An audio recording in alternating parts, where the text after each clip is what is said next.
நாம் எடுத்துக்கொள்வோம். சங்கீதம் 46:1. தேவன் நமக்கு அடைக்கலமும் பலனும் ஆபத்து காலத்தில் அனுகூலமான துணைமானவர். எல்லாரும் என்னோடு கூட சேர்ந்து சொல்லுங்க. தேவன் நமக்கு அடைக்கலமும் பலனும் ஆபத்து காலத்தில் அனுகூலமான துணைமானவர். ஆமென், அல்லேலூயா. எழுதப்பட்டிருக்கிற கர்த்தருடைய வார்த்தைக்காக நாம் ஆண்டவரை ஸ்தோத்திரிக்க வேண்டும். ஆமென், அல்லேலூயா. ஆண்டவர் நமக்கு எல்லாவற்றையும் எழுதி கொடுத்திருக்கிறார். எழுதப்பட்டிருக்கிற வசனத்தின் மூலமாக தேவன் எவைகளை நமக்கு வெளிப்படுத்துகிறார் என்றால், முதலில் அவர் யாராக இருக்கிறார் என்பதை வெளிப்படுத்துகிறார். நம்முடைய பரிசுத்த வேதாகமம் தேவன் எப்படிப்பட்டவர் என்பதையும் அவருடைய குணநலன்களையும் வேதம் நமக்கு என்ன சொல்லுது? தெரிவிக்கிறதாக இருக்கிறது. அல்லேலூயா. அவருடைய நாமங்களே அவர் எப்படிப்பட்டவர் என்பதை நமக்கு சொல்லும். அல்லேலூயா. எல் ரோய் அப்படின்னு சொன்னா தேவன் என்னை காண்கிறவராக இருக்கிறார். யெகோவா ஷாலோம் அப்படின்னு சொன்னா அவர் சமாதானம் தருகிறவராய் இருக்கிறார். அல்லேலூயா. அவருடைய பெயர்களே அவருடைய தன்மைகளை நமக்கு வெளிப்படுத்தி காண்பிக்கிறதாக இருக்கிறது. அல்லேலூயா. சோ தேவன் யார் என்பதை வேதம் நமக்கு வெளிப்படுத்துகிறது. அது மட்டுமல்லாமல் நாம் யாராக ஆதியிலே உருவாக்கப்பட்டிருந்தோம், ஆதாம் ஏவாள் எப்படியாக தேவனாலே ஏதேன் தோட்டத்தில் உண்டாக்கப்பட்டிருந்தார்கள் என்பதையும் வேதம் நமக்கு சொல்கிறது. ஒரு மனிதனை குறித்த தேவனுடைய உண்மையான இன்டென்ஷனை நம்ம பார்க்கணும்னா ஆதாம் ஏவாளை தான் பார்க்கணும். ஒரு மனிதன் இன்றைக்கு நான் எப்படி இருக்க வேண்டும் என்று தேவன் விரும்புகிறார் அப்படின்னு நான் எதையும் குறித்து ரொம்ப கன்ஃபியூஸ் ஆயிக்க வேண்டிய அவசியம் கிடையாது. ஆதாம் ஏவாள் எப்படி இருக்க வேண்டும் என்று தேவன் விரும்பினாரோ அப்படியாக தான் நான் இன்றைக்கு இருக்க வேண்டும். அல்லேலூயா. தேவனோடு ஒரு ஐக்கியம் உடையவனாய் இருக்க வேண்டும். உலகத்தை ஆளுகிறவனாக தான் நான் இருக்க வேண்டும் என்பதுதான் நம்மை குறித்த தேவனுடைய திட்டமாய் இருக்கிறது. நம்ம அடிமையாய் இருப்பது தேவனுடைய சித்தமே கிடையாது. வியாதிக்கு அடிமைப்பட்டு இருப்பது தேவனுடைய சித்தம் கிடையாது. அப்ப வியாதிய நம்ம என்ன செய்யக்கூடாது? சரீரத்துல வந்தாலும் அதை என்டர்டெயின் பண்ணக்கூடாது. ஆமென் சொல்லுவோமா? எனக்கு வியாதி வந்துருச்சு அப்படின்னு அந்த வியாதியத்துக்கு தலையில வைக்கக்கூடாது. வெறுக்க வேண்டும். அல்லேலூயா சொல்லுவோமா? கடனுக்கு நாம அடிமைப்பட்டு இருக்கக்கூடாது. அது தேவனுடைய சித்தம் அல்ல. ஆமென். அப்படியானால் கடனை நம்ம என்ன செய்யணும்? வெறுக்கணும். தரித்திரத்தை வெறுக்கணும். இதெல்லாம் மனிதனை குறித்த தேவனுடைய சித்தமே அல்ல. இது பிசாசு ஆதாம் ஏவாள் பாவம் செய்த பிறகு அவன் மீது சுமத்தின சுமைகள், அடிமைத்தனத்தின் சுமைகளாக இவைகள் இருக்கிறது. சோ எப்படி தேவன் ஆதாம் ஏவாளை ஆதியிலே உண்டாக்கினார் என்பதை பார்த்தாலே மனிதன் எப்படி இருக்க வேண்டும் என்று தேவன் விரும்பினாரோ அதை நாம் இன்றைக்கு கண்டறிந்து கொள்ள முடியும். ஆமென் சொல்லுவோமா? Praise God. ஆனால் மனிதன் என்ன செஞ்சா? பாவம் செய்து தேவ மகிமையை இழந்து போனான். ரோமர் 3:23 தெளிவாய் சொல்லுது, நாம் எல்லோரும் பாவம் செய்து தேவ மகிமையற்றவர்களாக மாறினோம் என்று வேதம் சொல்லுகிறது. அல்லேலூயா. ஆதாம் ஏவாள் பாவம் செய்தார்கள் என்று சொல்ல முடியாது. ஆங்கிலத்திலே அதை சொல்லும் போது ஹை ட்ரீசன், அவர்களுடைய ஹை ட்ரீசன் அப்படின்னு சொல்றாங்க. Price God. ஹை ட்ரீசன் சொன்னா பாதகம் அர்த்தம். ஆதாம் ஏவாள் செஞ்சது என்னது? பாதகம். பாவம் கிடையாது. பாவம் என்பது எனக்கு நான் செய்து கொள்வது. பாதகம் என்பது என்னோடு கூட 10 பேரை சேர்த்து அடிச்சுட்டு போறது. அல்லேலூயா. நான் கெட்டது பத்தாம என்னோடு கூட 10 பேரையும் நான் அழிக்கிறேன்னா 10 பேரை அழிஞ்சிட்டு போட்டோம் அப்படின்னு நான் நினைச்சேன்னா அதுக்கு பேர் என்னது? பாதகம். High treason. ஆதாம் ஏவாள் சொல்றது ஆங்கிலத்திலே ஹை ட்ரீசன் அப்படின்னு சொல்றாங்க. அதாவது என்ன அர்த்தம்னா, ஒரு மனிதனுடைய பாவம் முழு உலகத்தையும் பாவத்திற்குள்ளாக தள்ளினதாம். ஆமென். நிறைய பேர் திட்டும் போது என்ன திட்டுவாங்க? அவன் பாதகையா அப்படின்வாங்க. அதன் அர்த்தம் என்னன்னா, அவன் அடுத்தவங்க கெட்டு போறதை குறிச்சு அவன் எந்த கவலையும் மற்றவன் என்று அர்த்தம். அல்லேலூயா. சோ ஆதாம் ஏவாள் இழைத்தது பெரும் பாதகம் இழைத்து நம்ம எல்லாரும் அந்த தேவ மகிமையை இழந்து போனோம். இல்லைன்னா பகலின் குளிர்ச்சியான வேளையிலே நாம் எல்லோரும் தேவனோடு ஏதேன் தோட்டத்திலே உலாவிக் கொண்டு இருக்கிறவர்களாக இருந்திருப்போம், பேசி கொண்டு இருந்திருப்போம். ஆனால் ஆதாமும் ஏவாளும் தேவ மகிமை இழந்ததினால நமக்கும் தேவனுக்கும் இருந்த உறவு என்ன பண்ணுது? துண்டிக்கப்படுகிறது. அல்லேலூயா. ஆனால் ஆண்டவர் மீட்பின் திட்டத்தின்படியே ஆண்டவராகிய இயேசுவை இந்த பூமிக்கு அனுப்புகிறார். ஆண்டவராகிய இயேசுவை யாரெல்லாம் ஏற்றுக்கொள்கிறார்களோ அவர்கள் தேவனுடைய பிள்ளைகளாகும்படியான அதிகாரத்தை பெறுகிறார்கள். இன்றைக்கு அப்படித்தான் நம்ம உட்கார்ந்து இருக்கிறோம். தேவனுடைய பிள்ளைகளாக நாம் உட்கார்ந்து இருக்கிறோம். அல்லேலூயா. சோ என்ன சொல்ல வருகிறேன்? வேதம் என்பது தேவன் யார் என்பதை நமக்கு வெளிப்படுத்துகிறது. நாம் யார் என்பதை நமக்கு காண்பிக்கிறது. நம்ம எப்படி இருக்கணும் அப்படின்றத வேதம் நமக்கு காண்பிக்கிறது. கடைசியாக பிசாசு எப்படிப்பட்டவன் என்பதையும் வேதம் என்ன செய்து நமக்கு காண்பிக்கிறது. அல்லேலூயா. பிசாசை குறித்து வேதம் சொல்லும்போது திருடன் திருடவும் கொல்லவும் அழிக்கவும் வருகிறான். பிசாசு திருடவும் கொல்லவும் அழிக்கவும் வருகிறான், வேறொன்றுக்கும் வரான். அவன் நல்லது மாதிரி வந்தாலும் அவனுடைய நோக்கம் என்னவா தான் இருக்கும்? திருடுறதா இருக்கும், அழிக்கிறதா இருக்கும், கொல்றதா இருக்கும். சமாதானத்தை குடும்பத்துல திருடுவான், அழிக்க முடிஞ்சதை அழிப்பான், கொல்ல வேண்டியதை கொல்லுவான். அல்ல, இதுதான் அவனுடைய எண்ணமா இருக்கிறது. அதனாலதான் பிசாசுக்கு ஒரு நாள் நம்ம நினைச்சு கூடாது, இடம் கொடுக்க கூடாது. அல்லேலூயா. தேவன் ஆம்னி பொட்டன்ட் காட் அப்படின்றாங்க ஆங்கிலத்துல. என்ன சொல்லுங்க பாப்போம்? Omnipotent God. Omnipotent காட்னா எல்லாவற்றையும் அவராலே செய்ய முடியும். ஆமென். சர்வ வல்லமையுள்ள தேவன். அவராலே செய்ய முடியாதது ஒண்ணுமே கிடையாது. Omnipotent God. இரண்டாவது, அவர் ஆம்னி பிரசன்ட் காட் என்று சொல்லப்படுகிறது. ஆம்னி பிரசன்ட் காட் என்று சொன்னால் அவர் சர்வ வியாபியாக இருக்கிறாரா, எங்கேயும் அவர் இருப்பார். அல்லேலூயா. தேவன் இல்லாத இடமே கிடையவே கிடையாது. ஆண்டவர் அதான் சொல்லும் போதே சொல்றாரு, நான் உன்னை விட்டு விலகுவதும் இல்லை, உன்னை கைவிடு. நம்ம நினைச்சுக்கோ நம்ம தேவனை விட்டு தூரமா போயிட்டோன்னு. நான் உங்களை உற்சாகப்படுத்துகிறேன். நம்ம மனதளவிலே நாம் தேவனை விட்டு தூரமா போயிருந்தாலும் தேவன் நம்மை விட்டு தூரமாய் போகவில்லை. அவர் நம்ம கூட தான் இருக்கிறாரு. நம்ம தான் ஏதோ தப்பு தண்டா செஞ்சு பாருங்க, திடீர்னு நம்மளால ஜெபிக்கவே முடியாது. பாருங்க, நல்லா ஜெபம் பண்ணிட்டு இருப்போம், நம்ம எங்கேயாச்சும் ஏதாச்சும் உழப்பல் வேலை பண்ணிட்டு திரும்ப ஜெபிக்கும் போது நம்ம மனது அந்த கரெக்டான கனெக்ஷனுக்குள்ள உடனே வராது, கொஞ்சம் லேட் ஆகும். அப்படியே ஆண்டவர் துதிச்சு ஆண்டவர்கிட்ட மன்னிப்பு கேட்டு சீர் பொருந்தி, அப்பா என்னை மன்னிச்சிருங்க ஆண்டவரே, தகாத வார்த்தைகளை மன்னிங்க ஆண்டவரே, தகாத பேச்சுகளை செய்கைகளை மன்னிங்க ஆண்டவரே அப்படின்ட்டு திரும்ப ரீகனெக்ட் பண்ணுவோம். ஆனா தேவன் எப்போதும் நம் வசம்தான் இருக்கிறார். ஆமென் சொல்லுங்க. அவருடைய வசனம் ஒரு நாளும் பொய்த்து போகிறது இல்லை. நான் உன்னை விட்டு விலக மாட்டேன்னு சொல்லிட்டு அவர் விலகவே மாட்டாரு. ஆமென் சொல்லுவோமா? அதான் ஆம்னி பிரசன்ட் காட். சர்வ வியாபி, எங்கும் வியாபித்து இருக்கிறாராம். அல்லேலூயா. எல்லா இடத்துலயும் இருக்கிறார் ஆண்டவர். அல்லேலூயா. எப்படி இருக்கிறார்? பரிசுத்த ஆவியானவர் மூலமாக இன்றைக்கு நம்மோடு அவர் வியாபித்து கொண்டு இருக்கிறார். அதனாலதான் இயேசு பரத்துக்கு எடுத்துக்கொள்ளப்படும் போது அவர் என்ன சொல்றாருன்னா, நான் போவேனையாகில் உங்களுக்கு நலமாய் இருக்கும்ன்றாரு. நான் மேல போனா உங்களுக்கு ஒரு பெனிஃபிட் இருக்கு. ஏன் பெனிஃபிட்னா, நான் போய் வேறொரு தேற்றரவாளனை நான் அனுப்புவேன். வேறொரு தேற்றரவாளன்னா என்ன அர்த்தம்? இயேசுவும் ஒரு தேற்றரவாளன் தான். தேற்றரவாளன் என்று சொல்லும் போது ஆங்கிலத்திலே கம்ஃபர்டர் என்று அர்த்தம். கம்ஃபர்டர். அல்லேலூயா.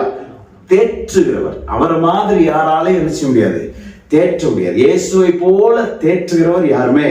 அதனாலதான் பாருங்க, அந்த வேதாம சம்பவங்கள்ல வாசிக்கும் போது துக்கத்தோடு இருக்கிறவங்களாம் இயேசுவை தேடி ஓடுனாங்க. ஆமா, ஏன்னா அவர்கிட்ட தான் உண்மையான என்ன கிடைச்சிச்சு, ஆறுதல் கிடைச்சிச்சு. Praise God. இப்ப இயேசு சொல்றாரு, நான் போனா உங்களுக்கு நல்லா இருக்கும் அப்படின்றாரு. ஏன்னா வேறொரு தேற்றரவாளனை நானே உங்களுக்கு போய் அனுப்ப போகிறேன் என்கிறார். ஏன் நல்லா இருக்கும் அப்படின்னு சொன்னார்னா, இயேசு இந்த பூமியில் இருந்த போது அவர் பிசிக்கல் பாடியில இருந்தாரு. உடல் சரீரத்திலே இருந்தார். அதனால ஒரு நேரத்துல அவரால் ஒரு இடத்துல தான் இருக்க முடியும். கலிலேயால இயேசு இருந்தார்னா கலிலேயால மட்டும்தான் இருக்கும். பெத்தானியால இருக்கக்கூடிய யாரோ ஒருத்தருக்கு இயேசுவாலே உதவி செய்ய முடியாது. அவர் உதவி செய்யணும்னா கலிலேயாவிலிருந்து பெத்தானியாவுக்கு போக வேண்டும். அல்லேலூயா. ஆனால் அதான் இயேசு சொல்றாரு, நாம் போனா வேறொரு தேற்றரவாளன் வருவாரு அப்படின்னு சொல்றாரு.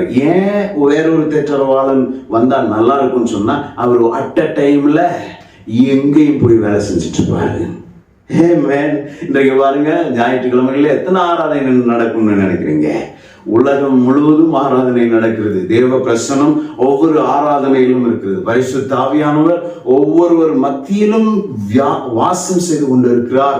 ஏனென்றால் அவர் ஆம்னி பிரசன்ட் காட். ஆமென். எங்கும் அவர் வியாபித்திருக்கிறார். அது மட்டுமல்ல, இயேசு சொன்ன அந்த வார்த்தையை நீங்கள் பார்க்கும்போது, என்றென்றைக்கும் உங்களை விட்டு எடுபடாத தேற்றரவாளனை நான் உங்களுக்கு அனுப்புவேன். அதன் அர்த்தம் என்னன்னா, நான் உங்கள்கிட்ட அனுப்புற பரிசுத்த ஆவியானவர் உங்கள்கிட்ட இருந்து ஓடி போறதும் திரும்ப வர்றதுமா இனிமேல் இருக்க மாட்டாரு. பழைய ஏற்பாட்டுல அப்படி இருந்தாராம். ஆமென். வருவாரு, சிம்சோன் மீது பரிசுத்த ஆவியானவர் இறங்குவார், செய்ய வேண்டிய வேலைகளை செய்து முடிப்பார், போயிடுவாரு. பரலோகத்திலிருந்து கெஸ்ட்மாய் பூமிக்கு வந்துட்டு பழைய ஏற்பாட்டிலே பரிசுத்த ஆவியானவர் ரிட்டர்ன் போயிடுவாரு. ஆனால் புதிய ஏற்பாட்டுல பெட்டி படுக்கையெல்லாம் தூக்கிட்டே பெந்தைக்கோஸ்தே நாள்ல கீழே வந்துட்டாரு, டாட்டா சொல்லிட்டு. அல்லேலூயா. எனக்குள்ளே எல்லாரும் சொல்லுங்க, எனக்குள்ளே பரிசுத்த ஆவியானவர் இருக்கிறார், என்னை விட்டு அவர் வெளியே போவதே கிடையாது. ஆமென். அல்லேலூயா. இதுல பெரிய துக்ககரமான காரியம் என்னன்னா, நம்ம ஏதாவது பாவம் செய்யும் போதும் உள்ள இருந்து ஒரு பார்த்துட்டே தான் வேதனை பட்டு கொண்டே இருப்பார். இந்த உணர்வு நமக்கு இல்லாம நம்ம என்ன செஞ்சுருவோம், சில நேரங்கள்ல ஏதாவது அவருக்கு பிரியமில்லாத காரியங்களை செய்யும் போது we can grieve the Holy Spirit. Bible says like that. நான் அவரை துக்கப்படுத்த முடியும். உள்ள உட்கார்ந்து என்ன செய்வாரு பாருங்க, ஒரு பெரிய ஒரு நபர் அவரை வீட்டுக்குள்ள உட்கார வச்சுட்டு அவரை கண்டுக்காம நம்ம இஷ்டத்துக்கு நம்ம வேலையை செஞ்சுட்டு இருந்தோம்னா எப்படி இருக்கும்? Same thing happens inside of us. Amen. ஒரு மிகப்பெரிய ஆளு அவரை நம்ம வீட்டுல கூப்பிட்டு வந்து உட்கார வச்சது இல்லாம நம்ம வேலையிலேயே பார்த்துக்கிட்டு இருக்கோம், அவரை கண்டுக்கவே இல்லை. ஆமென். இதுதான் நமக்குள்ள நடக்குது. சோ நமக்குள்ள இருக்கிற பரிசுத்த ஆவியானவரோடு உறவாடுகிற ஒரு மனதை, எண்ணத்தை உடையவர்களாக நாம் இருக்க வேண்டும். அல்லேலூயா சொல்லுமா. So God is omnipresent. மூன்றாவது, God is omniscient அப்படின்றாங்க. omniscient என்று சொன்னால் எல்லாமே அவருக்கு தெரியும். அவரிடம் எதையும் மறைக்கவே முடியவே முடியாது. அதனாலதான் தேவ சமூகத்துல மாயமாலம் பண்ணவே கூடாது. நாமளா போய் நின்றுணும். Price God. அல்லேலூயா. ஆதாம் ஏவாள்கிட்ட கேட்கிறார், ஆதாமே நீ எங்கே இருக்கிறாய்? தேடினார் நினைச்சீங்களா? தேடினாரா? காட்டுக்குள்ள எங்கடா இருக்கான், ஆதாம காணுமே, ஆதாமே எங்கே இருக்கிறாய்னு தேடினாரா? இல்ல, தெரியும் எங்க உட்கார்ந்து இருக்க, எந்த புதருக்கு பின்னாடி இருக்கன்றது, நீ எப்படி இருக்க, ட்ரெஸ் இல்லாம இருக்க, எங்க என்ன ஆச்சு, எல்லாமே அவருக்கு தெரிஞ்சு கேட்டாரு. ஏன் கேட்டாருன்னா, இவன் வாயிலிருந்தே இவனுடைய நிலைமையை ஆண்டவருக்கு இவன் சொல்ல வேண்டும். ஆமென். Praise God. அல்லேலூயா. சோ ஆண்டவருக்கு நம்ம எதையுமே வாழ்க்கையில மறைக்க முடியாது. நான் உங்களை உற்சாகப்படுத்துகிறேன். ஆராதனையா இருக்கட்டும், செய்தி வேலையா இருக்கட்டும், ஜெபம் பண்ண போறீங்களா இருக்கட்டும், உங்களுடைய மனது, அல்லேலூயா, வெளிப்புற தோற்றமே நான் பேசவே கிடையாது. எல்லா வெளிப்புற தோற்றங்களும் உண்மையான தேவ உறவு கொள்ளுகிறது என்று சொல்ல முடியாது. சில பாருங்க, ஜெபிக்காத மாதிரி இருப்பான், உண்மையில உருவாடிட்டு இருப்பான். நேரா அப்படியே நின்றுட்டு இருப்பான் பாருங்க, ஆராதனையில் அசையாம. ஆனா உள்ளத்திலே ஆண்டவரோடு உறவாடுகிறவனா இருப்பான். ஆண்டவருக்கு தான் தெரியும் மனுஷன் என்னத்தை பார்க்கிறான், முகத்தை, வெளிப்புற தோற்றத்தை பார்க்கிறான். ஆண்டவர் இருதயத்தை பார்க்கிறார். எல்லாமே அவருக்கு தெரியும். ஒரு வசனத்தை நம்ம இந்த செய்தியில நம்ம பார்ப்போம். அப்போ இருதயத்தை குறித்த காரியத்தை சொல்லலாம்.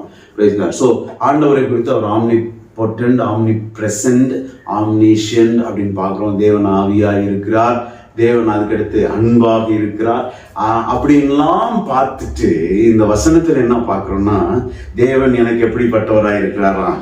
தேவன் நமக்கு அடைக்கலமாய் இருக்கிறாராம். அல்லேலூயா சொல்லுங்க பார்ப்போம். தேவன் நமக்கு அடைக்கலமாய் இருக்கிறார். இந்த நாளிலே கர்த்தர் இந்த வசனத்தை தான் என்னுடைய மனதிலே வைத்தார். எல்லாரும் சொல்லுங்க, தேவன் எனக்கு அடைக்கலமாய் இருக்கிறார். அல்லேலூயா சொல்லுவோம், கரங்களை உயர்த்தி. தேவன் எனக்கு அடைக்கலமாய் இருக்கிறார். God is my refuge. அல்லேலூயா. ஒன்றை புரிஞ்சுக்கணும், தேவனுடைய எந்த வாக்குத்தத்தமும் அது தானாக ஒரு தேவனுடைய பிள்ளையினுடைய வாழ்க்கையிலே செயல்படுவது இல்லை. ஆமென். ஆட்டோமேட்டிக்கா கர்த்தருடைய வாக்குத்தத்தம் நம்ம வாழ்க்கையில நடக்கிறது இல்லை. முதல்ல அந்த வசனத்தை நம்ம தெரிஞ்சிருக்கணும். இரண்டாவது, அந்த வசனத்தை நம்ம என்ன செய்யணும்? விசுவாசிக்க வேண்டும். அல்லேலூயா சொல்லுவோமா? Praise God. இந்த வசனம் என்ன சொல்லுதுன்னா, தேவன் நம்முடைய அடைக்கலமா இருக்கிறார். நீதிமொழிகள் 18ஆம் அதிகாரத்தின் 10வது வசனத்தை நாம் எடுத்து வாசிப்போம். நீதிமொழிகள் 18ஆம் அதிகாரத்தின் 10வது வசனம். கர்த்தரின் நாமம் பலத்த துருகம், நீதிமான் அதற்குள் ஓடி சுகமாயிருப்பான். ஆமென் சொல்லுவோம். எல்லாரும் சொல்லுவோம், கர்த்தரின் நாமம் பலத்த துருகம், நீதிமான் அதற்குள் ஓடி சுகமாயிருப்பான். பாருங்க, கர்த்தருடைய நாமங்களை குறித்து தான் பார்த்து வந்தோம். அப்ப துருகம்னா என்னதுன்னா, ஸ்ட்ராங் டவர், ஒரு பெரிய கோட்டை. கர்த்தருடைய இந்த வசனத்தின்படி the name of the Lord is a strong tower. கர்த்தருடைய நாமம் பலத்த துருகமாய், பெரிய கோட்டை மாதிரி தேவனுடைய நாமம். இப்ப நம்ம பார்த்தது எல்லாமே ஒரு கோட்டை. கர்த்தருடைய நாமம் பலத்த கோட்டை. அப்புறம் என்ன சொல்லுதுன்னா, நீதிமான் அதற்குள் ஓடி. எல்லாரும் சொல்லுங்க, ஓடி. இங்க நின்னுக்கிட்டே கோட்டை கொஞ்சம் நம்ம மேல விழுந்துக்கிறாரு. நம்ம தான் கோட்டைக்குள்ள ஓடணும். அல்லேலூயா. தேவன் என்னுடைய அடைக்கலம்னா அது ஆட்டோமேட்டிக்கா எனக்கு வந்து என்ன செய்யாது? தேவன் எனக்கு அடைக்கலமா இருக்க மாட்டார். தேவன் எனக்கு அடைக்கலமாய் இருக்கிறார் என்கின்ற உணர்வு எனக்குள்ளே இருக்க வேண்டும். அதை விசுவாசிக்கணும். எங்க போனாலும் என்னுடைய மனதிற்குள்ளே நான் என்ன சொல்லணும்? தேவன் எனக்கு அடைக்கலமாய் இருக்கிறார். அல்லேலூயா சொல்லுவோமா? அல்லேலூயா. Praise God. சங்கீதம் 33:12 வாசிக்கலாமா? கர்த்தரை தங்களுக்கு தெய்வமாக கொண்ட ஜாதியும் அவர் தமக்கு சுதந்திரமாக தெரிந்து கொண்ட ஜனமும் பாக்கியமுள்ளது. வசனம் சொல்லுது பாருங்க, கர்த்தரை தெய்வமாக கொண்ட ஜாதியும் ஜனமும் பாக்கியம் உள்ளது. நீங்களும் நானும் எப்படிப்பட்டவர்களாம்?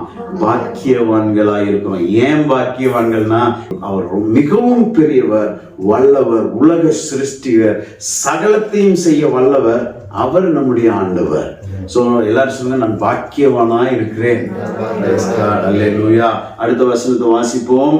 கர்த்தர் வானத்திலிருந்து நோக்கி பார்த்து எல்லா மனுபுத்திரரையும் காண்கிறார். தாம் வாசமாய் இருக்கிற ஸ்தானத்திலிருந்து பூமியின் குடிகள் எல்லார் மேலும் கண்ணோக்கமாய் இருக்கிறார். அல்லேலூயா. எத்தனை பேர் வானத்திலிருந்து பூமியை பார்த்திருக்கீங்க?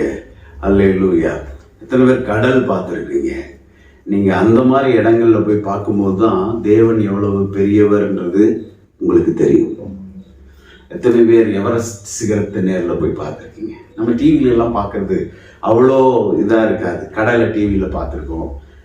ஃப்ளைட்டில் போகிறத மொபைல்லே அது நிறையா சீனில் காமிச்சிருக்காங்க. எப்படின்னா ஒரிஜினலாக போய் பார்த்தா, பிரைஸ் காட், மனுஷன் ஒரு டஸ்ட்டு கூட இல்லை.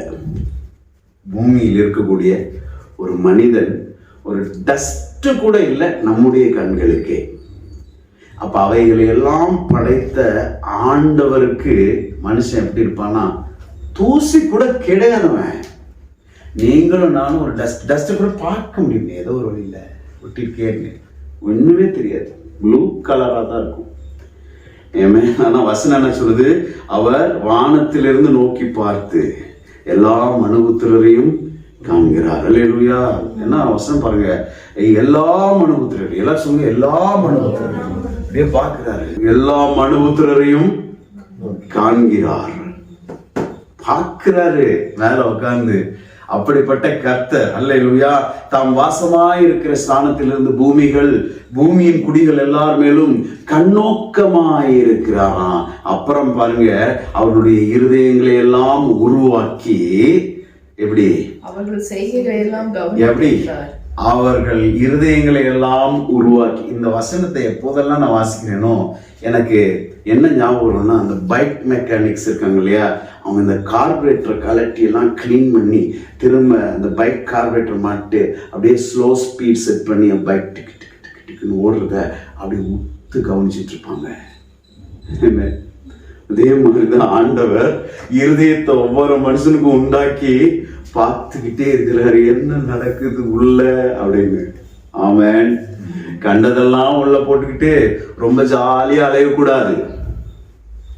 குப்பைகளை எல்லாம் உள்ள வச்சுக்கிட்டு பிரைஸ் காட் யாரும் பார்க்கலையே என்னைய பார்க்கலையே அப்படின்ட்டு நான் அலையக்கூடாது. இருதயத்தை சுத்தமா காத்துக்கொள்ளணும். எல்லா காவலோடும் உன் இருதயத்தை காத்துக்கொள் என்று வேதம் சொல்கிறது. ஏன் அப்படின்னா முக்கிய காரணம் இங்க வசனம் சொல்கிறது, இருதயங்களை எல்லாம் அவர் உருவாக்கினது மட்டுமல்லாமல் அந்த செய்கையை எல்லாம் என்ன செய்றாராம், கவனித்து கொண்டு இருக்கிறாராம். ஆமென் சொல்லுவோமா? பார்த்துட்டே இருக்கிறாரு. அல்லேலூயா, ஸ்தோத்திரம். அடுத்த வசனத்தை வாசிப்போம். 16. எந்த ராஜாவும் தன் சேனையின் மிகுதியால் ரட்சிக்கப்படான். சௌரியவானும் தன் பலத்தின் மிகுதியால் தப்பான்.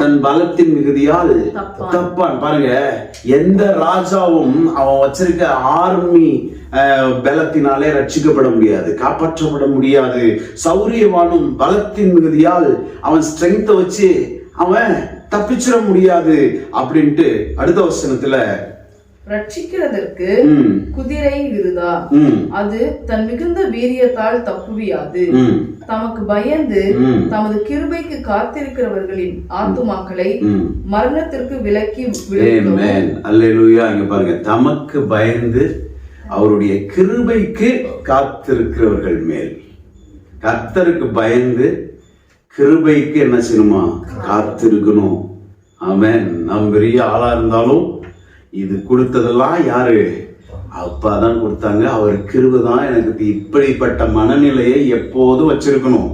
எவ்வளோ பெரிய ஆளா இருந்தாலும் மனதளவிலே இவ்வளோ உயரத்திற்கு என்னை கொண்டு வந்தவர் என் கர்த்தர் என்கின்ற ஒரு நினைப்பிலே, மைண்ட் செட்ல எப்பயும் இருக்கணும். சில நேரம் மறந்துடுவோம்.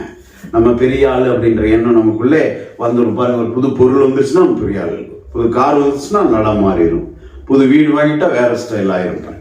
அப்படி அந்த மனிதர்களே ஒவ்வொரு நாளும் வேற வேற மாதிரி இருப்பாங்க. அவங்கள என்ன செய்ய முடியாது, நம்மளால புரிஞ்சுக்கவே முடியாது. ஆனா என்ன, ஆண்டவரை குறித்து பார்த்தோம், இருதயத்தை கவனிக்கிறாரு.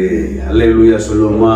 என்னை கேட்டுக்கொண்டிருக்கிற தேவனுடைய பிள்ளையே, நேரில் உட்கார்ந்து இருக்கிறவர்களா இருந்தாலும் நீங்க ஆன்லைன்ல இருந்தாலும் உங்களுடைய எண்ணம், இருதயம் எப்படிப்பட்டதா இருக்கணும்னா, கர்த்தருக்கு பயந்து அவருடைய கிருபைக்கு காத்திருக்கிறவர்களாக இருக்கணும். அல்லேலூயா. கர்த்தரால் ஆயிற்று. Praise God. ஆமென். அடுத்து வாசிப்போம். அவர்களை மரணத்திற்கு விலக்கி விடுவிக்கவும், பஞ்சத்தில் அவர்களை உயிரோடே காக்கவும் கர்த்தருடைய கண் அவர்கள் மேல் நோக்கமாய் இருக்கிறது. பாருங்க, கர்த்தருடைய கண் இங்கே நோக்கமாய் இருக்கிறது. எல்லாரையும் பார்க்கிற கர்த்தருடைய கண்கள் விசேஷமா ஒன்றை நோக்குறது. எப்படின்னா, அவருக்கு பயந்து அவருடைய கிருபைக்கு காத்திருக்கிறவங்க யாரெல்லாம் இருக்காங்கன்னு பார்த்து அவங்கள உயிரோடே காக்கிறாராம், பஞ்சத்துக்கு விலக்குறாராம். அல்லேலூயா, பிரைஸ் காட்.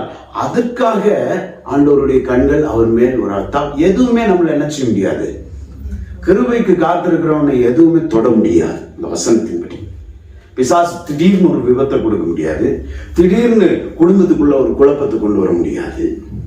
ஆமென், பிரைஸ் காட். அல்லேலூயா. அவருடைய கிருபையை சார்ந்து வாழ்கிறவர்களுக்கு ஆமென் சொல்லுவோமா? Praise God. அடுத்து வாசிப்போம். 20வது வசனம். நம்முடைய ஆத்துமா கர்த்தருக்கு காத்திருக்கிறது, அவரே நமக்கு துணையும் நமக்கு கேடகமும் ஆனவர். ஆமென், அல்லேலூயா. இந்த இடத்துல சொல்றாரு, நம்முடைய ஆத்துமா யாருக்கு காத்திருக்குது? கர்த்தருக்கே காத்திருக்கிறது. அவரே நமக்கு துணையும் கேடகமும் ஆனவர். அல்லேலூயா. தேவன் நமக்கு அடைக்கலமானவர். முதல்ல வாசித்தோம் இல்லையா? Praise God. அல்லேலூயா. தேவன் தான் நமக்கு அடைக்கலம். இந்த பூமியிலே வேற எதுவும் நமக்கு அடைக்கலமா இருக்கவே முடியாது. நம்ம போய் மறைந்து கொள்ளுகிறதற்கு எந்த இடமும் சேஃப்டி கிடையாது. சேஃப்டி நினைக்கிற இடம் தான் ரொம்ப பேராபத்தான இடமா இருக்கும். ஆனா கர்த்தருடைய நாமம் பலத்த துருகம், நீதிமான் அதற்குள் ஓடி சுகமாயிருப்பான். சோ முதலாவது தேவன் நம்முடைய அடைக்கலமாய் இருக்கிறார் என்று சொன்னோம் அல்லவா? தேவன் நமக்கு அடைக்கலமாய் இருக்கிறதுனாலே நமக்கு வருகிற ஆசீர்வாதங்கள் என்ன? சங்கீதம் 91:9 நம்ம வாசிக்கும் போது எல்லாருக்கும் தெரியும் நினைக்கிறேன், நானே அதை வாசிக்கிறேன். எனக்கு அடைக்கலமாய் இருக்கிற கர்த்தரை, அடைக்கலமாய் இருக்கிற உன்னதமான கர்த்தரை உனக்கு தாபாரமாக கொண்டாய். ஆகையால் எல்லாரும் வாசிப்போம். ஆகையால் பொல்லாப்பு இப்படி வாசிப்போம், என்னன்னு சொல்லி வாசிப்போம். கர்த்தரை அடைக்கலமாய் கொண்டிருக்கிறவனுக்கு கொடுக்கப்பட்டிருக்கிற வசனம் எல்லாம். ஆமென். எத்தனை பேர் சொல்றீங்க கர்த்தரின் அடைக்கலமானவர்? அல்லேலூயா. அப்படின்னா அந்த வசனம் நமக்குள்ளதான். சொல்லுவோமா அந்த வசனத்தை? ஆகையால் பொல்லாப்பு எனக்கு நேரிடாது, வாதை என் கூடாரத்தை அணுகாது, என் வழிகள் எல்லாம் என்னை காக்கும்படி எனக்காக தம்முடைய தூதர்களுக்கு கட்டளையிடுவார், என் பாதம் கல்லில் இடராதபடிக்கு அவர்கள் என்னை தங்கள் கைகளில் ஏந்தி கொண்டு போவார்கள். சிங்கத்தின் மேலும் விரியன் பாம்பின் மேலும் நான் நடந்து பால சிங்கத்தையும் வலு சர்ப்பத்தையும் மிதித்து போடுவேன். நான் அவரிடத்தில் வாஞ்சியாய் இருக்கிறபடினால் அவர் என்னை விடுவிப்பார். அவருடைய நாமத்தை நான் அறிந்திருக்கிறபடினால் அவர் என்னை உயர்ந்த அடைக்கலத்திலே வைப்பார். நான் அவரை நோக்கி கூப்பிடுவேன், அவர் எனக்கு மறு உத்தரவு அருளி செய்வார். ஆபத்தில் அவரே என்னோடு கூட இருந்து என்னை தப்புவித்து என்னை கனப்படுத்துவார். நீடித்த நாட்களால் ஆமென் என்னை திருப்தியாக்கி அவருடைய ரட்சிப்பை எனக்கு காண்பிப்பார். இது எல்லாம் எங்க இருந்து வருதுன்னா, எனக்கு அடைக்கலமாய் இருக்கிற கர்த்தர், உன்னதமான கர்த்தரை உனக்கு தாபரமாக கொண்டாய் அப்படின்னு சொல்லிட்டு ஆகையால். பாத்தீங்களா, இந்த ஆகையால் தான் அதுல மேட்ரு. நீ கர்த்தரை அடைக்கலமாய் கொண்டிருக்கிறபடினால், ஆகையால் கீழே பொல்லாப்பு நேரிடாது, நீடித்த நாட்கள் வாழ்வ, எல்லா ஆசீர்வாதம். இப்ப பாருங்க, அந்த கர்த்தரை அடைக்கலமாய் கொள்றது எவ்வளவு முக்கியமான காரியம் பாருங்க. இந்த ஆராதனை வேளையிலே உங்களை உற்சாகப்படுத்துகிறேன். எந்த மனுஷனும் எந்த குதிரையினுடைய பலமும் நம்ம என்ன செய்யாது, தப்பு வைக்க முடியாது. நம்முடைய எதையுமே நம்ம சார்ந்து இருக்க கூடாது. அல்லேலூயா, பிரைஸ் காட். முதலாவது என்ன பார்த்தோம்? தேவன் நம்முடைய அடைக்கலமும், இரண்டாவது பலனும். அல்லேலூயா, ஆண்டவர் தான் நம்முடைய பலனாய் இருக்கிறார். பாடுறோம் இல்லையா, இயேசு ராஜாயின் பலனானார். கர்த்தர் எனக்கு பலன். என்னுடைய பலன் அல்ல, என்னுடைய பலன் கர்த்தர் தான் என்னுடைய பலனாய் இருக்கிறார். Praise God. அதனால இந்த உலக காரியங்களை எதையுமே பலனாக அல்லது பலனாக இருக்கிறது என்று நம்ம நம்பிக்கொண்டிருக்க கூடாது. எங்க அப்பா இருக்காரு, எங்க அம்மா இருக்காரு, எங்க மச்சா இருக்காரு, கூப்பிட்டோம்னா ஓடியாந்துருவாரு. ஆமென். இந்த பலன்லாம் நமக்கு இருக்கக்கூடாது. என்கிட்ட சொத்து இருக்கு. ஒரு அற்புதமான ஒரு வசனத்தை வாசிக்கிறேன் பாருங்க. ஏசாயா 30ஆம் அதிகாரத்தின் 2வது வசனத்தை ஃபர்ஸ்ட் வாசிங்க. என் வாக்கை கேளாமல், என் வாக்கை கேளாமல் பார்வோனின் பலத்தினாலே பாருங்க, பார்வோனின் பலத்தினாலே பலக்கவும், எகிப்தின் நிழலிலே ஒதுங்கவும், எகிப்தின் நிழலிலே ஒதுங்கவும் வேண்டும் என்று எகிப்துக்கு போகிறவர்களும் ஆகிய முரட்டாட்டமுள்ள புத்திரருக்கு ஐயோ என்று கர்த்தர் சொல்லி. பாருங்க, எகிப்து என்றாலே அடிமைத்தனம். எகிப்தினாலே என்னது? அடிமைத்தனம். அந்த எகிப்தின் ராஜா தான் யாரு? பார்வோன், அடிமைத்தனத்தின் அரசன். அல்லேலூயா. வசனம் என்ன சொல்லுதுன்னா, என் வாக்கை கேளாமல், நான் உனக்கு பலனாய் இருக்கிறேன் என்கிறதை நம்பாம அசட்ட பண்ணிட்டு பார்வோனின் பலத்தினாலே பலக்கவும். எங்களுக்கு தான் அது இருக்குல்ல, எங்களுக்கு தான் இது இருக்குல்ல, அதை வச்சு நாங்க 10 சந்ததிக்கு வச்சிருக்கோம் நாங்க. பார்வோனின் பலத்திலே பலக்கிறது, எகிப்தின் நிழலிலே போய் ஒதுங்குவது. அல்லேலூயா. அவங்க எப்படிப்பட்ட வாழ்க்கை வாழ்றாங்கன்னு பைபிள் சொல்லும்போது எனக்கே ரொம்ப அதிர்ச்சியா இருக்குது. Praise God. அவங்களை குறித்து வேதம் ஒரு நமக்கு காட்சி கொடுக்கிறது. எத்தனை பேர் அதை பார்க்க விரும்புறீங்க? Praise God. யாரை குறிச்சுனா, எனக்கு இவ்வளவு சொத்து இருக்குல்ல, எனக்கு இவ்வளவு ஜனங்க இருக்காங்கல்ல, நான் அதை வச்சிருக்கேன்ல, நான் இதை வச்சிருக்கேன்ல அப்படின்னு இவைகள் மீது நம்பிக்கை வைத்து இவைகளை பலனாய் கொண்டிருக்கிற மனிதனை குறித்து வேதம் என்ன சொல்லுது? அதே அதிகாரத்தின் 13வது வசனத்தை வாசிப்போம்.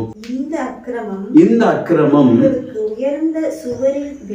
உங்களுக்கு உயர்ந்த சுவரில் விழ பிதுங்கி நிற்கிறதும் சடுதியாய் இடிய போகிறதுமான வெடிப்பை போல இருக்கும் என்று இஸ்ரவேலின் பரிசுத்தர் சொல்கிறார். ஆமென். அல்லேலூயா. பாருங்க, இந்த அக்கிரமம், எந்த அக்கிரமம்? எகிப்தின் நிழலிலே ஒதுங்க வேண்டும் என்று இருக்கிற அக்கிரமம், பார்வோனின் பலத்தாலே விலக்க வேண்டும் என்று இருக்கிற அக்கிரமம் உங்களுக்கு எப்படி இருக்குமா? உயர்ந்த சுவரில் விழ பிதுங்கி நிற்கிறதும் திடீரென்று சடுதியாய் இடிய போகிறதுமான வெடிப்பை போல இருக்கும். சுவர் உயர்ந்த சுவரு, ஆனா அதுல ஒரு என்ன இருக்கு? வெடிப்பு. ஒரு கல்லு மட்டும் பிதுங்கி நிற்குது. ஹலோ, பிதுங்கி நிற்குது. அந்த கல்லை யாராச்சும் தட்டிட்டா மடன்னு எல்லாம் வந்துடும். அப்படித்தான் அவனுடைய வாழ்க்கை இருக்குதான்.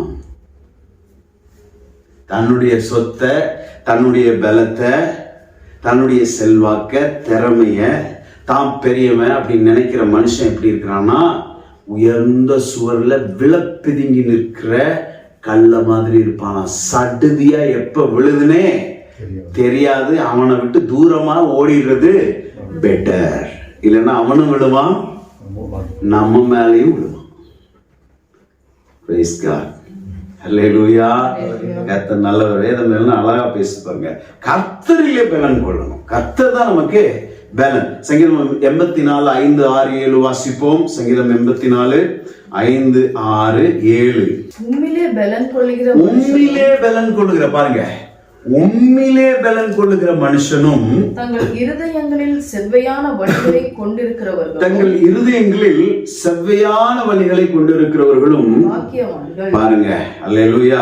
யார் யாரெல்லாம் பாக்கியவான்கள் என்று வேதம் சொல்கிறது? கர்த்தரில் பலன் கொள்ளுகிற மனிதன். அல்லேலூயா. கர்த்தர்ல எப்படி பலன் கொள்றது? அவரை குறித்து அறிந்து, வேதம் சொல்லுகிற வசனங்களை அறிந்து அதை விசுவாசிப்பது. கர்த்தர் யாரெல்லாம் இருக்காரு எனக்கு அப்படின்னு தெரிஞ்சுக்கிட்டு அதை விசுவாசிப்பது. கர்த்தர் எனக்கு துணையா இருக்கிறார். இப்ப நான் பலப்படுறேன். தாவீது கர்த்தருக்குள்ளே தன்னை திடப்படுத்தி கொண்டான் என்று வேதத்திலே வாசிக்கணும் இல்லையா? David strengthened himself in the Lord. How did he strengthen himself? எப்படி அவன் கர்த்தருக்குள்ளே தன்னை திடப்படுத்தி கொண்டான்னா, இதுவரைக்கும் ஆண்டவர் செஞ்ச நன்மைகள்லாம் நினைச்சிருப்பான்.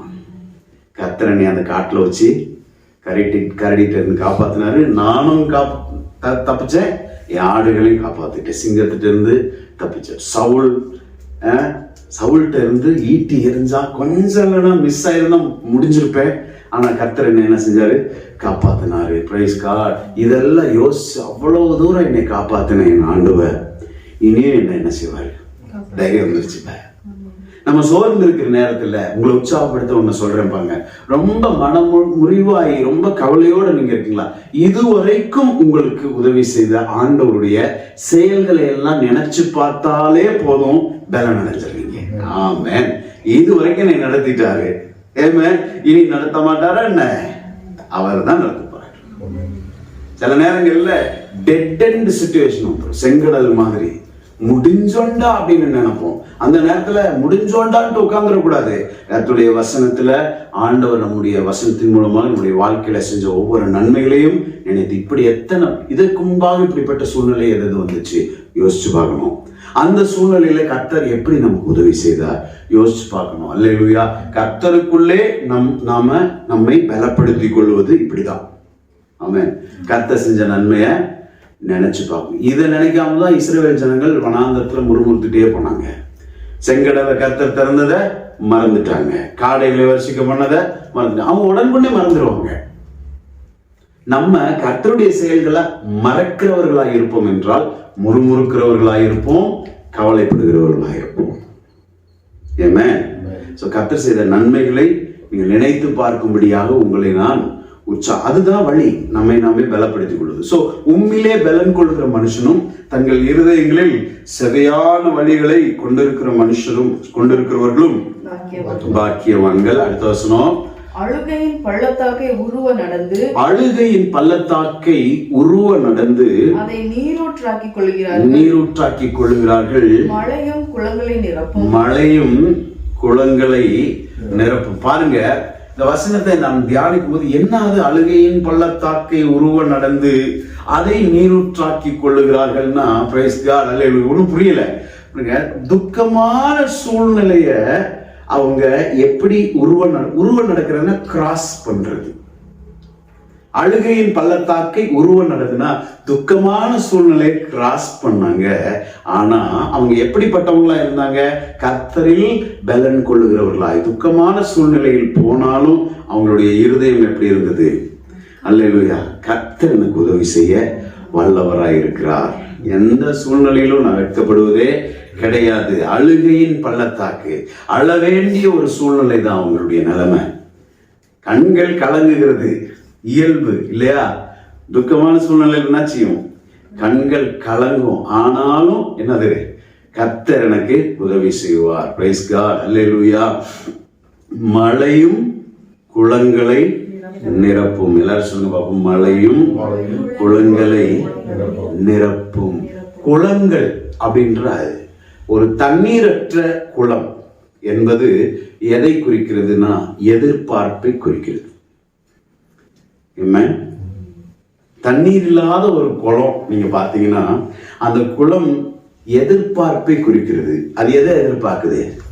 தண்ணி வேணும் எனக்கு, குளம் வெட்டியாச்சு ஆனா என்ன இல்லை. இதே மாதிரிதான் இங்க உட்கார்ந்து இருக்கிறவங்களுக்குள்ளே பல குளங்கள் இருக்கலாம், தண்ணீரற்ற குளங்கள். அல்லேலூயா. என்னடா இப்படியே போயிட்டு இருக்கு வாழ்க்கை அப்படின்னு நீங்க கண்கலங்கி அழுகையின் பள்ளத்தாக்கை உருவ நடக்கிறவர்களாக நீங்கள் இருக்கலாம். பல குளங்கள், எனக்கு இப்படி ஆகாதா, எனக்கு இப்படி ஒரு காரியம் வாய்க்காதா, என் வாழ்க்கையில இப்படி நடக்காதா, எனக்கு இப்படி ஒரு உயர்வு வராதா அப்படின்னு பல குளங்கள். வசனம் சொல்லுது, கர்த்தரிலே பலன் கொள்ளுகிற மனுஷன் அழுகையின் பள்ளத்தாக்கை உருவ நடந்து அதை எப்படி மாத்திக்குவானா?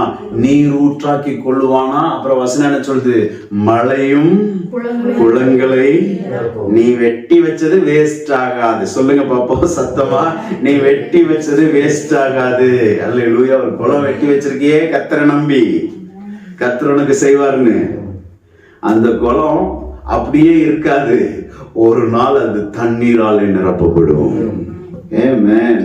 கர்த்தர் நல்லவராய் இருக்கிறார். ஆண்டவருக்கு ஸ்தோத்திரம். சோ நீங்க ஒரு நாளும் நீங்க வெட்கம் அடைந்து போவதே இல்லை பிரியமானவர்களே. கர்த்தரை நம்புறவங்க யாருமே வெட்கப்பட்டு போனதே கிடையாது. அல்லேலூயா. நிச்சயமாய் பலனளிக்கிற கர்த்தராய் இருக்கிறார். சோ கர்த்தர் நமக்கு அடைக்கலமும் பலனும், மூன்றாவது என்ன பார்த்தோம்? ஆபத்து காலத்தில் அனுகூலமான துணையுமானவர். அனுகூலமான துணைனா நம் பட்சத்திலே நமக்கு சாதகமா இருக்கக்கூடிய துணை. தமிழில் சொல்லணும்னா அப்படிதான். அனுகூலமான காரியம் அனுகூலமாகட்டும்னா நமக்கு சாதகமாகட்டும் என்ற அர்த்தம். ஆனா ஆங்கிலத்தில் சொல்லும்போது God is our present help ன்னு சொல்லியிருக்கு. present helpனா என்னது? அப்ப என்ன தேவையோ அது கர்த்தர் தான். எனக்கு இப்ப தேவை. அல்லேலூயா. நல்லா இருக்கு பாருங்க வெளிப்பாடு. இப்ப எனக்கு என்ன தேவை அப்படின்னா, எனக்கு இப்போதைக்கு ஒரு கார் வேணுங்க அப்படின்வாங்க. Praise God. எப்ப நம்மள்ட்ட கேட்டாலும் எப்பயும் நமக்கு யார் தேவை? கர்த்தர் தான் தேவை. அல்லேலூயா. எல்லா பொருட்களையும் விட இப்ப எனக்கு என்ன தேவைன்னா என் கர்த்தர் தான் எனக்கு தேவை. அல்லேலூயா.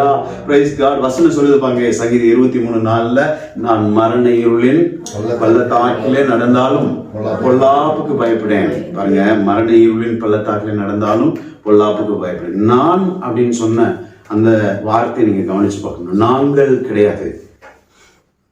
நான் மரண இருளின் பள்ளத்தாக்கிலே நடந்தாலும், அதன் அர்த்தம் என்னன்னா இந்த மரண இருளின் பள்ளத்தாக்கை நான் மட்டும்தான் கடக்க முடியும். அவங்கவுங்க வேதனை அவரவர்கள் அனுபவித்தே ஆக வேண்டும். மரண இருளின் பள்ளத்தாக்கிலே நடப்பது மரணம் சம்பந்தமான, சரீரம் சம்பந்தமான, வேதனை சம்பந்தமான, சூழ்நிலை, இருதயம் சம்பந்தமான காரியங்கள் எல்லாம் மனிதர்கள் நமக்கு ஆறுதல் சொல்லலாம், தூரம் நின்று தைலம் தேய்ங்கன்னு சொல்லலாம், அமைக்க வேண்டாம். ஆனா வேதனையில பாதிய எடுத்துக்க முடியாது. அல்லேலூயா. ஆனாலும் எனக்கு இந்த வசனத்தை வாசிக்கும் போதெல்லாம் இது பலமுறை பல பிரசங்கங்களிலே நான் பேசியிருக்கிறேன் பாருங்க. என்னை பொறுத்தளவுலே இந்த வசனம் எப்படின்னா, நான் மரண இருளின் பள்ளத்தாக்கிலே நடந்தாலும் பொல்லாப்புக்கு பயப்பட என்ன அர்த்தம், நான் இன்டென்சிவ் கேர் யூனிட்ல இருந்தாலும் பொல்லாப்புக்கு பயப்படேன். உள்ள யாரையுமே விட மாட்டாங்க பார்த்துக்கிங்களா. உள்ள படுத்துட்டு இருக்கவங்க ஹாயா ஃபேன் போட்டு ஏசி காத்துல காலாட்டிட்டா படுத்துருப்பாங்க. உள்ள திப்பு போயிருவேணும். கொஞ்சம் வாசிங்க. அவங்களுடைய நினைப்புலாம் அப்படி இருக்கும். இப்போ போயிருவேன் போல. எங்க என் பிள்ளைகள் எங்க, என் மனைவி எங்க, அப்படிதான் தேடிட்டு இருப்பாங்க. அப்படியே இல்லையா? அவங்க மனசு அதெல்லாம் அப்படிதான் அவங்க வாஞ்சிட்டு இருக்கும். அந்த நேரத்தில் அவங்க என்ன நினைக்கிறாங்க, அவங்க தனியா இருக்கிறதா அவங்க நினைச்சுக்கிறாங்க. அந்த பள்ளத்தாக்கு தான் என்ன பள்ளத்தாக்கு, மரண இருளின் பள்ளத்தாக்கு. ஆனா சங்கீதக்காரன் சொல்லும்போது என்ன சொல்றாரு, நான் மரண இருளின் பள்ளத்தாக்கிலே நடந்தாலும் பொல்லாப்புக்கு மட்டும், எனக்கு பொல்லாப்பு வந்துடும் பயப்படவே மாட்டேன். எனக்கு ஒண்ணுமே ஒரு தீமையுமே எனக்கு வராது. அல்லேலூயா. ஏனென்றால் தேவரீர் என்னோடு கூட இருக்கிறீர், உமது கோலும் உமது தடியும் என்னை தேற்றும். தேவரீர் என்னோடு கூட. எல்லாரும் சொல்லுங்க, தேவரீர் என்னோடு கூட இருக்கிறீர். அல்லேலூயா. Present help. எப்ப எனக்கு உதவி தேவைப்பட்டாலும் எனக்கு உதவி செய்ய ஒரு செகண்ட் கூட டைம் எடுத்துக்காம வந்து எனக்கு உதவி செய்ய என் ஆண்டவர் என்னோடு கூட இருக்கிறார். எனக்கு உதவி தேவைப்படுற நேரத்தில் தூரத்துல இருந்து கையை கட்டிட்டு அவர் வேடிக்கை பார்க்கவே மாட்டாரு. ஆமென். பிரியமான தேவனுடைய பிள்ளையே, உன் பிரச்சனையை பார்த்துட்டு ஆண்டவர் கை கட்டிட்டு நிக்க மாட்டாரு.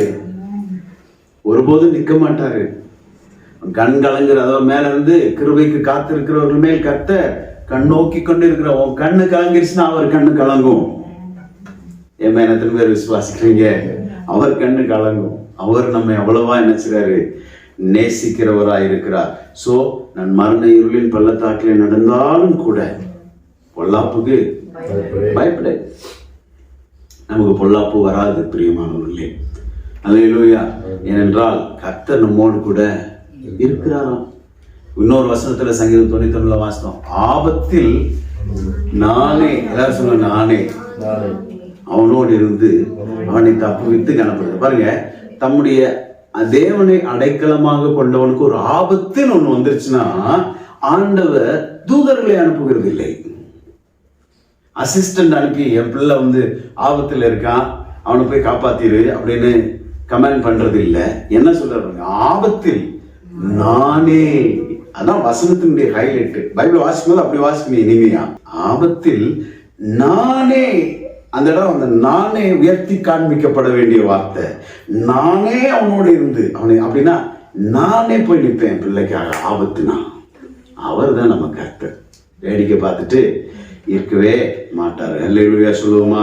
சோ இந்த வாரத்திலே கர்த்தர் நம்மோடு என்ன பேசினார்? தேவன் நம்முடைய அடைக்கலமும் பலனும் ஆபத்து காலத்தில் அனுகூலமான துணையாக இருக்கிறார். அல்லேலூயா. இப்படிப்பட்ட தேவனை தெய்வமாக கொண்ட நம்ம எப்படிப்பட்டவங்க? பாக்கியவான்களா இருக்கிறோம். அல்லேலூயா சொல்லுவோமா? கர்த்தருடைய நாமத்தை கரங்களை உயர்த்தி ஸ்தோத்திரிப்போம். அல்லேலூயா. கர்த்தர் நம்மை ஆசீர்வதிப்பாராக. இந்த வசனத்தின்படியே கர்த்தர் நம்மை நடத்துவாராக. ஆமென். நாம் ஜெபிப்போம். Praise God.